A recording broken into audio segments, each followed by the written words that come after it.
Everybody thinks they know the story of the Beatles, right? Four guys from Liverpool, perfect songs, conquered the world. But that's not the real story.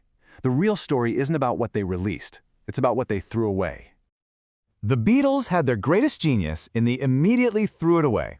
Yeah, let that sink in for a second. That's the tragedy we're here to unpack.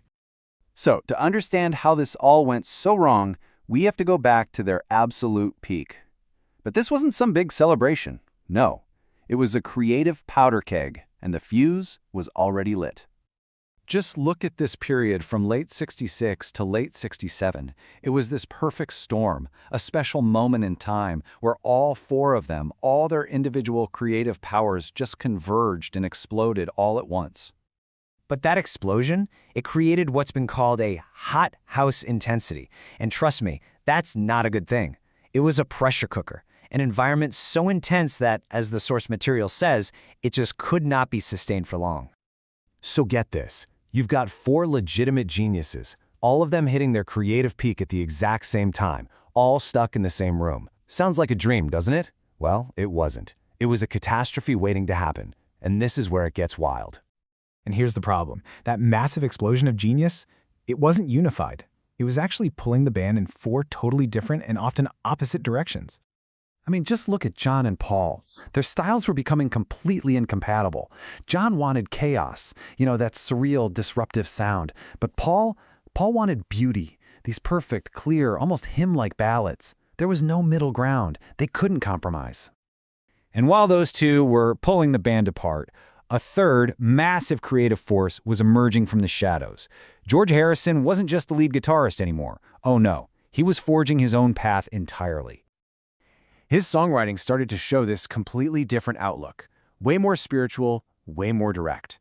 He was creating another powerful gravity well, pulling the entire identity of the band in a third direction.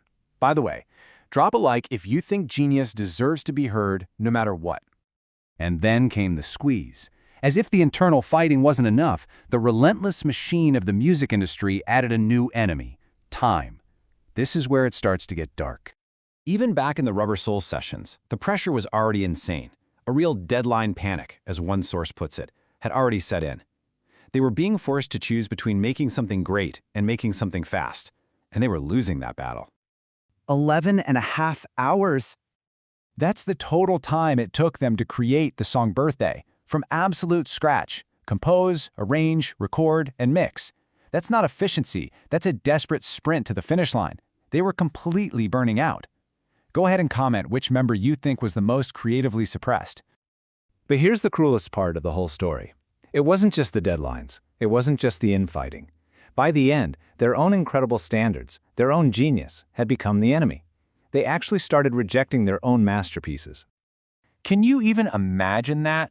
Pouring your soul into a song, a perfect piece of music, only to have it tossed aside because it had the wrong vibe for the album? Okay, here's a heartbreaking example for you. While they were putting together that iconic medley for Abbey Road, Paul had a completely finished song ready to go, Her Majesty.